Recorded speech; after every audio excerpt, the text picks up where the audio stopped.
Saludo a Eugenio Semino, es defensor de la tercera edad. Hola Eugenio, ¿cómo estás? ¿Qué tal, Eduardo? ¿Qué Qué gusto decís? poder saludar. Gracias, igualmente Eugenio. Debes estar con mucho trabajo, ¿no? Estás Desgraciadamente. atendiendo permanentemente, pero en esta condición, en estos 4 meses, al sector de la población más vulnerable. Sí, decíamos que sí, mucho trabajo, y esto realmente habla de una sociedad con muchas dificultades. Sobre todo tuvimos muchísimos eventos en geriátricos. Logramos desde hace alrededor de 20 días que se empiece a testear a todo el personal de geriátricos en la ciudad, cosa muy importante. Recién hace 20 días, desde que se 20. conoció esto, hace 4 meses. Sí, y lo estamos planteando desde principio de marzo, desde antes de la cuarentena, porque veíamos lo que había pasado en España y en Italia. Claro, claro. La gran diferencia que había habido con otros países donde no tuvieron este problema fue el testeo al personal, que es el que entra y sale diariamente del lugar, porque los familiares no pueden acceder. Y vos fijate si fue efectivo que cuando se empezó a testear bajamos de un 32%, que era la incidencia de fallecidos en geriátricos sobre el total de fallecidos, a un 26% que estamos actualmente. Claro. Siguen siendo números altos, pero evidentemente la medida es realmente importante. ¿Qué está pasando con el PAMI? ¿Qué pasa PAMI, ahí? mira, hay dos graves problemas que tuvimos durante todo el proceso de la cuarentena, que es la prácticamente inexistencia de servicios de PAMI y de ANSES, es decir, los dos principales organismos que tienen que resolver los problemas de los más afectados por la pandemia. Prácticamente, bueno, ANSES no funcionó directamente y PAMI dejó guardias en la SUGEL y en la... ¿Cómo no funciona? ¿No hacen home office, teletrabajo, nada? ¿No laburan directamente en ANSES? Mira, quedaron guardias, queda un mínimo de personal a quien realmente les agradezco muchísimo, porque es la única herramienta con quien contamos, que van dando respuesta en la medida que pueden, pero después hay una enorme cantidad de personal que ha sido licenciado. Y por otra parte, como siempre ocurre, Eduardo, estaba el cambio de autoridades,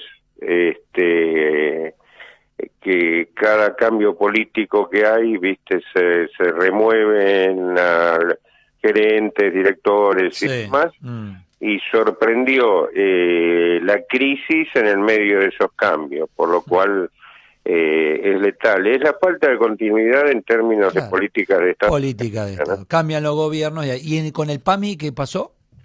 Y algo similar, con dificultades en términos de atención a los problemas, por ejemplo, no COVID. Hoy hay muchos más problemas, aunque parezca mentira, con pacientes que no tienen COVID, en términos de internación, controles.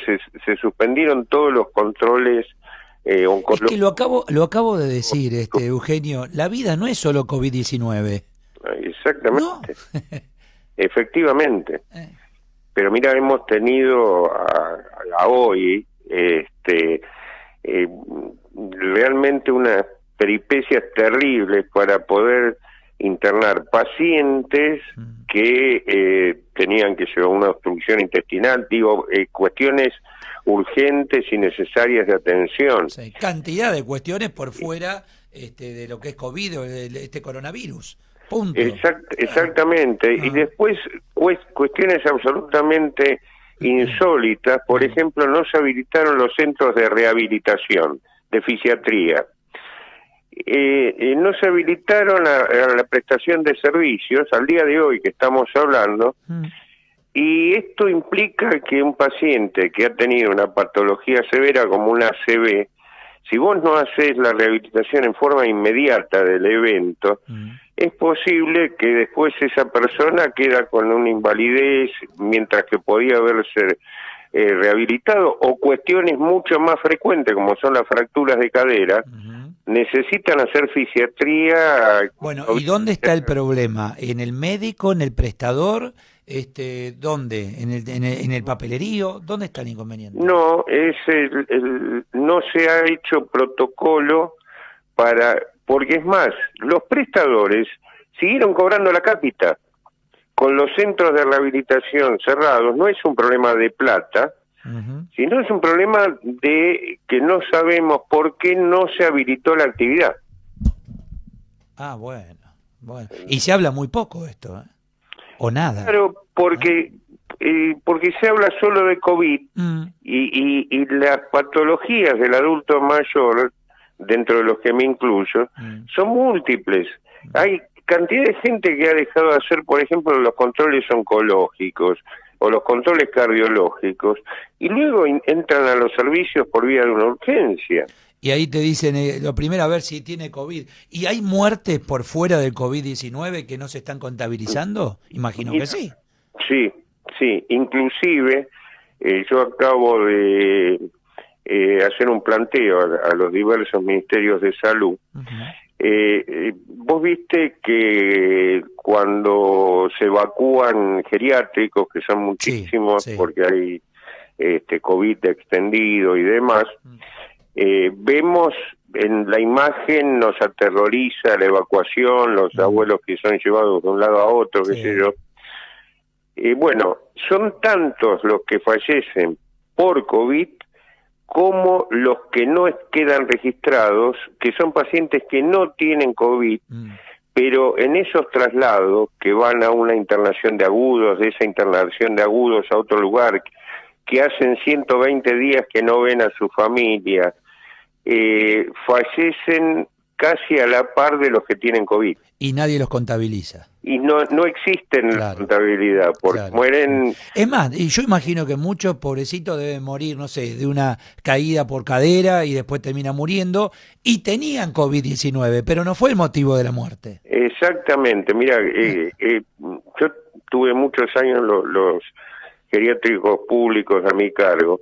A veces un paciente, que son muy frágiles, vos lo trasladás de una habitación, lo cambias a otra y se te desorienta o tiene problemas que agudizan sus patologías. Imagínate un paciente, un residente, que lo sacás una noche, lo llevás sin contacto con nadie a un hospital, de ese hospital lo pasás a otro, de ahí va a un tercer lugar que es otro geriátrico, donde perdió su grupo de referencia.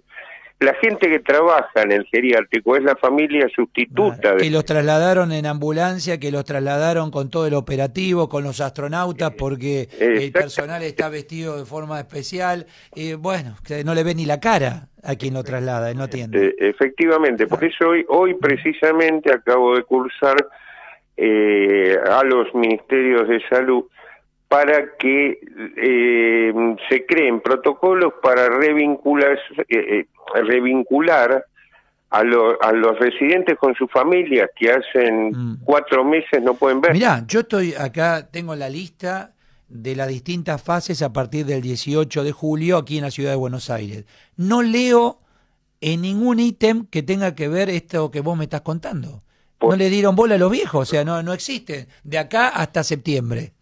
Sí, efectivamente. Por eso mandé esta carta al Ministerio de Salud, al Ministerio de Nación, de Provincia y demás, ¿no? ¿Con los medicamentos que hay también alguna demora? ¿Ocurre algo que está habiendo faltantes? Hay demoras con provisión de medicamentos, por ejemplo, medicamentos oncológicos que no se retiran directamente de farmacia, que tienen que ser aprobados por las agencias, en las agencias no hay personal.